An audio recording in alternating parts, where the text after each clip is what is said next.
দর্শক আমন্ত্রণ রাতের বাংলাদেশে। শুরুতেই জানাবো শিরোনামগুলো।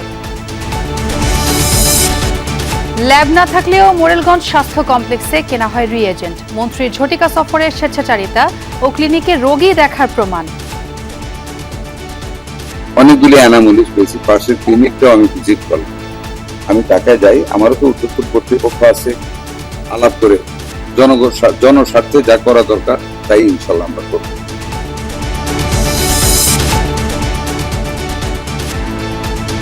বিচারের মুখোমুখি নয়, নিজেকে হিরো দাবি করেন বঙ্গভবন ছাড়তে যাওয়া শাহাবুদ্দিন। নতুন রাষ্ট্রপতির বিষয়ে সিদ্ধান্ত হবে বিএনপির স্থায়ী কমিটিতে।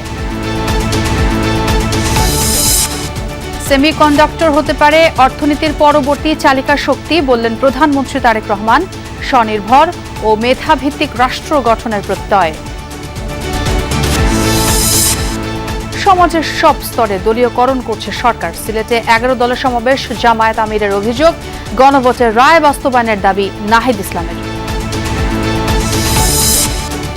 রাজধানী ও আশপাশে গ্যাসের চরম সংকট।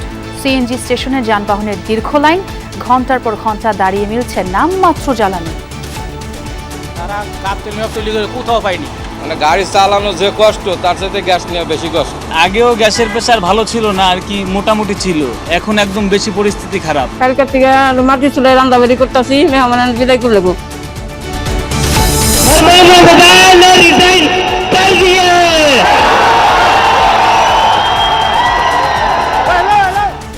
ককরোচদের আন্দোলনের মুখে ধর্মেন্দ্র প্রধানের পদত্যাগ।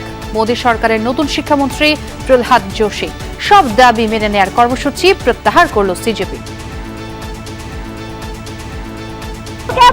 सरकार तक झुके थे धर्मेंद्र प्रधान, क्या चीज है? धर्मेंद्र प्रधान को आखिरकार हार मानना पड़ा।